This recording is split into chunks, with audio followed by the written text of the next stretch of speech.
بسم اللہ الرحمن الرحیم۔ السلام علیکم، یوٹیوب چینل نور ایمان 1۔ آج کا واقعہ ہے تخلیق حضرت آدم علیہ السلام۔ یہ واقعہ قصص الانبیاء سے پیش کیا جا رہا ہے۔ قرآن مجید میں بیان ہونے والے بہترین قصوں میں سے ایک قصہ بنی نوح انسان کے باپ حضرت آدم علیہ السلام کا ہے۔ آپ اللہ تعالیٰ کے پہلے نبی ہیں۔ آپ کا قصہ قرآن مجید کی مختلف صورتوں میں متعدد پیرائے میں بیان ہوا ہے۔ اللہ تعالیٰ نے سورہ بقرہ میں اس قصے کو بیان کرتے ہوئے فرمایا، جس کا ترجمہ یہ ہے: اور وہ وقت یاد کرنے کے قابل ہے جب تمہارے پروردگار نے فرشتوں سے فرمایا کہ میں زمین میں اپنا نائب بنانے والا ہوں۔ انہوں نے کہا، کیا تو اس میں ایسے شخص کو نائب بنانا چاہتا ہے جو خرابیاں کرے اور کچھ تو خون کرتا پھرے، اور ہم تیری تعریف کے ساتھ تسبیح و تقدیس کرتے رہتے ہیں۔ اللہ تعالیٰ نے فرمایا، میں وہ باتیں جانتا ہوں جو تم نہیں جانتے۔ اور اس نے آدم کو سب چیزوں کے نام سکھائے، پھر ان کو فرشتوں کے سامنے پیش کیا اور فرمایا کہ اگر تم سچے ہو تو مجھے ان کے نام بتاؤ۔ انہوں نے کہا، تو پاک ہے، جتنا علم تو نے ہمیں بخشا ہے اس کے سوا ہمیں کچھ معلوم نہیں، بے شک تو دانا اور حکمت والا ہے۔ اب اللہ نے آدم کو حکم دیا، آدم تم ان کو ان چیزوں کے نام بتاؤ۔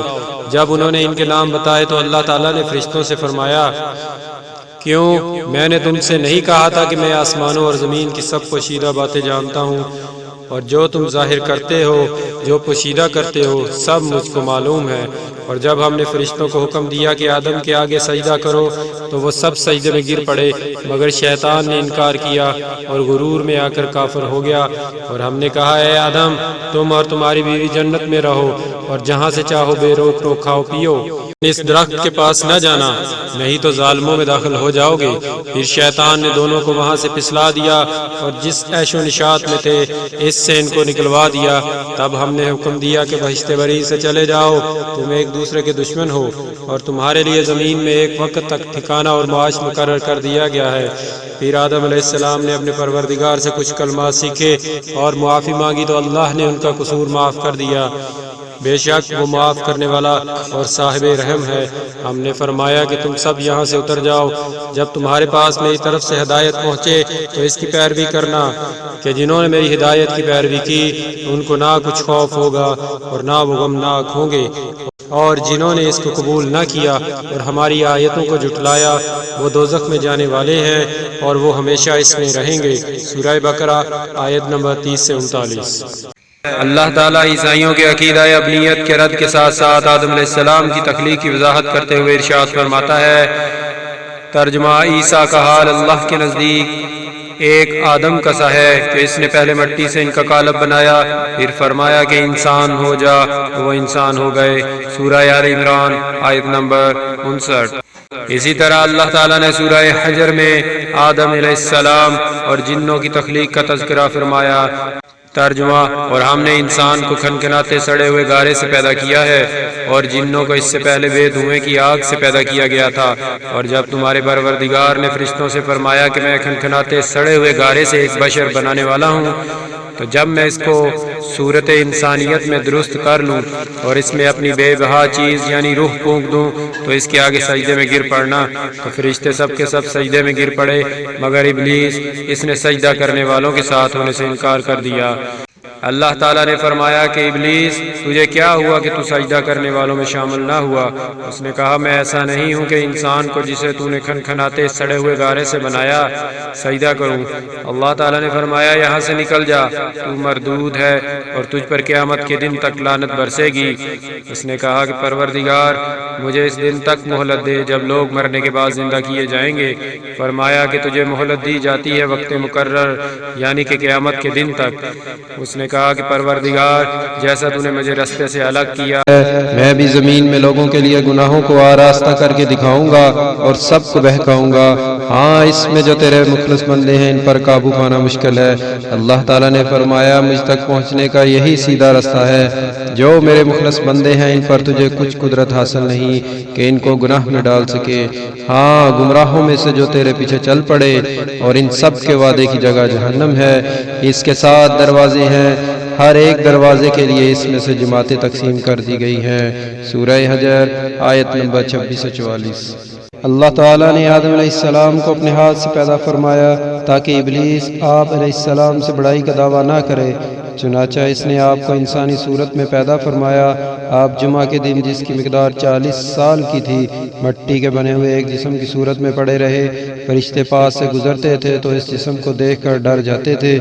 ابلیس سب سے زیادہ خوفزدہ تھا۔ وہ گزرتے وقت اسے ضرب لگاتا تو جسم سے اس طرح آواز آتی جس طرح مٹی کے بنے ہوئے برتن سے کوئی چیز ٹکرائے تو آواز آتی ہے۔ اس لیے جب وہ کہتا تھا من صلصال کالفخار، ٹکری کی طرح بجنے والی مٹی سے، تو کہتا تجھے کسی خاص مقصد سے پیدا کیا گیا ہے۔ وہ اس خاکی بدن میں منہ کی طرف سے داخل ہوا اور دوسری طرف سے نکل گیا، اور فرشتوں سے کہا اس سے مت ڈرو، تمہارا رب صمد ہے لیکن یہ تو کھوکھلا ہے، اگر مجھے اس پر قابو دیا گیا تو اسے ضرور تباہ کر دوں گا۔ جب وہ وقت آیا جب اللہ تعالیٰ نے اس میں روح ڈالنے کا ارادہ فرمایا تو فرشتوں سے ارشاد فرمایا جب میں اس میں روح ڈال دوں تو اسے سجدہ کرنا۔ جب روح ڈال دی گئی تو وہ سر کی طرف سے داخل ہوئی، تبھی آدم علیہ السلام کو چھینک آ گئی۔ فرشتوں نے کہا کہیے الحمدللہ، سب تعریفیں اللہ ہی کے لیے ہیں۔ انہوں نے فرمایا الحمدللہ۔ اللہ نے فرمایا رحمکا ربکا، تیرے رب نے تجھ پر رحمت فرمائی۔ جب روح آنکھوں میں داخل ہوئی تو آپ علیہ السلام کو جنت کے پھل نظر آئے۔ جب روح پیٹ میں داخل ہوئی تو آپ کو کھانے کی خواہش پیدا ہوئی۔ آپ جلدی سے جنت کے پھلوں کی طرف لپکے، جبکہ روح ابھی آپ کی ٹانگوں میں داخل ہوئی نہیں تھی۔ اسی لیے اللہ تعالیٰ نے فرمایا انسان تو جلد بازی کا بنا ہوا ہے، یعنی جلد بازی اس کی فطرت میں شامل ہے۔ حضرت انس رضی اللہ تعالیٰ عنہ سے روایت ہے کہ نبی کریم صلی اللہ علیہ وسلم نے فرمایا جب اللہ تعالیٰ نے آدم کو پیدا فرمایا تو جب تک چاہا انہیں بلا روح جسم کی حالت میں پڑا رہنے دیا۔ ابلیس آپ کے ارد گرد چکر لگاتا تھا۔ جب اس نے دیکھا کہ یہ جسم کھوکھلا ہے تو اسے معلوم ہو گیا کہ یہ ایسی مخلوق ہے جو اپنے آپ پر قابو نہ رکھ سکے گی۔ حضرت ابو ہریرہ رضی اللہ تعالیٰ عنہ سے روایت ہے کہ نبی کریم صلی اللہ علیہ وسلم نے فرمایا اللہ تعالیٰ نے آدم علیہ السلام کو پیدا کیا تو ان کا قد 60 ہاتھ تھا۔ پھر فرمایا جا کر ان فرشتوں کی جماعت کو سلام کہیے اور سنیے کہ وہ کیا جواب دیتے ہیں۔ تیرا اور تیری اولاد کا یہی سلام کا طریقہ ہوگا۔ آدم علیہ السلام نے کہا السلام علیکم۔ فرشتوں نے کہا السلام علیکہ ورحمۃ اللہ، یعنی جواب میں رحمت اللہ کا اضافہ ہو گیا۔ جنت میں جو بھی داخل ہوگا وہ آدم علیہ السلام کی صورت پر یعنی 60 ہاتھ قد کا ہوگا۔ اس کے بعد اب تک مخلوق کے قد کاٹ میں کمی ہوتی آئی ہے۔ حضرت ابو ہریرہ رضی اللہ تعالیٰ عنہ سے مروی ہے کہ رسول اللہ صلی اللہ علیہ وسلم نے فرمایا بہترین دن جس میں سورج طلوع ہوتا ہے وہ جمعہ کا دن ہے۔ اسی دن آدم علیہ السلام کو پیدا کیا گیا، اس دن انہیں جنت میں داخل کیا گیا، اس دن انہیں اس سے نکالا گیا اور اسی دن قیامت قائم ہوگی۔